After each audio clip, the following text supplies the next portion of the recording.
یه روز تو کارگاه بودم، نگهبان اومد گفت یه آقای کارتون داره.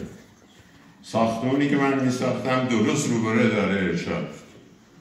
جاوید سامی اونجا اداره ارشاد کار می‌کرد. من هیچ شناختی نداشتم.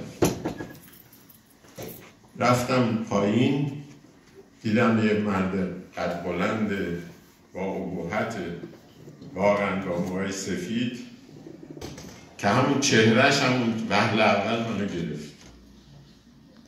گفت که مهندس اینجا شما هستی؟ گفتم بله.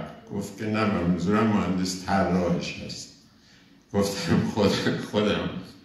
خودم طراحم، خودم اجرا. فرمایشتون نمیدونستم سامی، یعنی اسمشون هم نمیدونستم کی هست، اصلا نمیدونستم. گفتم بفرمایید.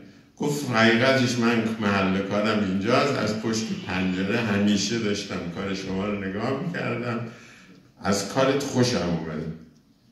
گفتم چی؟ گفت از اینکه مد اون موقع 2 ستونی ور میذاشتن و نمیدونم همین آجرهایی که 3 سانتی میکردن 1000 کلام سر آجره میبردن کج و معوج و 4 تا بیرون. هم ساده کار کردی آجره هم چیز، من خوشم. من حقیقتش نه اینکه به خاطر تعریفه، به خاطر این تواضعی که یه آدم بزرگتر از من، با شخصیت‌تر از من، با تجربه‌تر از من بیاد دنبال من و به من بگه از این کاره، من اون تحت تاثیر شخصیتش واقعا قرار گرفتم.